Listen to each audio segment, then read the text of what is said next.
कोई बीमार नहीं हुआ। एक आध का उदाहरण दे देते हैं लोग कि उसे कैंसर हो गया, कि ये तो शरीर में चलता रहता, तो फिर भक्ति का क्या फायदा? भक्ति काहे के लिए कर रहे हैं? इसीलिए तो कर रहे हैं जो दैहिक दैविक भौतिक ताप, कहते हैं कि राम के राज में दैहिक दैविक भौतिक ताप नहीं आते थे।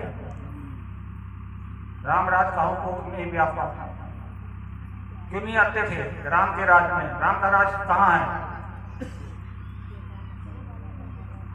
राम को हमने जाना, हम राम राम सब करते हैं, राम राम करना चाहिए, बहुत अच्छी बात है, लेकिन राम कौन है? राम को जानना किसी ने आज तक? एक राम दशरथ का बेटा, एक राम दशरथ का बेटा, एक राम घटघट में लेता, एक राम ने जगत पसारा, एक राम जगत से न्यारा। अब भगवान को कहते हैं वो सब में रमा हुआ है, वो जर्रे जर्रे में मौजूद है, पर नजर आता नहीं है। योग साधन के बिना उसे कोई पाता नहीं, तो वो कौन सा योग है जिससे वो प्रकट होगा? बहुत से मत के लोग यूं भी कहते हैं कि वो सब जगह नहीं है, लेकिन हमारी जो सिद्धांत है, जो सनातनी लोग हैं, वो तो कहते हैं कि वो जगह जगह में मौजूद है। लेकिन कुछ तथाकथित ऐसे लोग भी हो गए, ऐसे ग्रुप भी हो गए संसार के अंदर, जो नाम तो गीता का लेते हैं, गीता की मानते नहीं है, उसको उसकी व्याख्या भी गलत तरीके से करते हैं, भ्रम पैदा करते हैं। अपना उनका भी तर्क है, वो तर्क के द्वारा सिद्ध करके बता देते हैं, लेकिन उन मूर्खों को ये नहीं पता कि तिल माही तेल है, चकमक माही आगी, और तेरा साई तुझ में जाग सके सो जागी। जैसे तिल के अंदर तेल होता दिखाई तो नहीं दे रहा, जो पेलते तभी तो निकलता।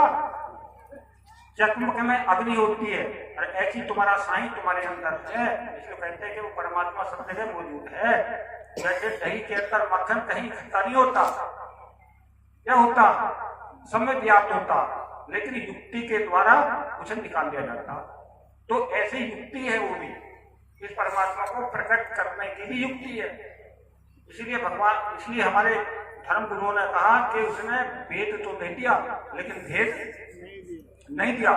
हम खाली शब्दों में उलझ गए, हमने ग्रंथ खरीद लिए, ग्रंथ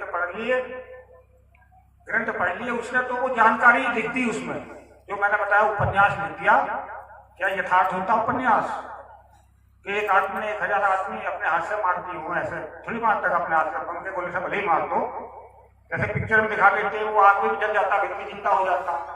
तो ये मन गढ़ंत किस्से कहानी बच्चों के लिए तो समझ में आते हैं कि समझ में आ गई होगी, सच मान लिया होगा, लेकिन एक विवेकशील प्राणी भी उसको अगर वैसे ही मान रहा हो तो उसे क्या कहोगे?